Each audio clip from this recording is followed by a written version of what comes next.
షాద్నగర్ నుంచి సినీ నిర్మాత బండ్ల గణేష్ చేపట్టిన సంకల్ప యాత్ర తిరుపతికి చేరుకుంది. తిరుపతి దగ్గరలో మంగళం ప్రాంతానికి చేరుకున్న బండ్ల గణేష్కు పలువురు టీడీపీ నేతలు, ఫ్యాన్స్ ఘన స్వాగతాన్ని పలికారు. ఇక షాద్నగర్ నుంచి మొదలైన ఈ సంకల్ప యాత్ర 22 రోజుల పాటు సాగింది. ఏకంగా 500 కిలోమీటర్లు సాగిందని, నీతి నిజాయితీతో చేసిన యాత్రని బండ్ల గణేష్ వెల్లడించారు. ఈ రాత్రికి అలిపిరి వద్దే బస చేసి మంగళవారం తెల్లవారుజామున తిరుమల శ్రీవారిని దర్శించుకోబోతున్నట్లు తెలిపారు. ప్రతి అడుగు వెంకటేశ్వర స్వామి నామస్మరణతో పూర్తి నిజాయితీతో వేసినట్లు చెప్పారు. షాద్నగర్ నుంచి తిరుపతి వరకు దారి పొడవునా తనకు సహకరించిన ప్రజలకు ఆయన ధన్యవాదాలు తెలిపారు. ఇక ఈ యాత్రలో తనకు ఎలాంటి ఇబ్బంది లేకుండా చూసుకున్న పోలీసులకు ఆయన కృతజ్ఞతలు తెలిపారు.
షాద్నగర్ నుంచి సినీ నిర్మాత బండ్ల గణేష్ చేపట్టిన సంకల్పయాత్ర తిరుపతికి చేరుకుంది.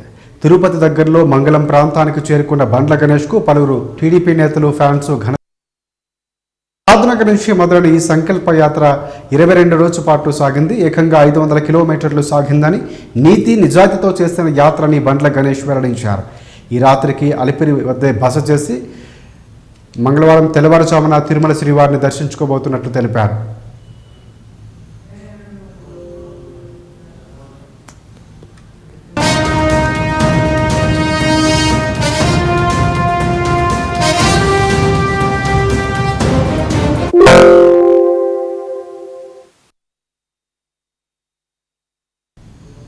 ఇవి పెట్టుకున్న బులెటిన్ అప్డేట్స్. మరిన్ని అప్డేట్స్ కోసం చూస్తూనే ఉండండి మగధ న్యూస్.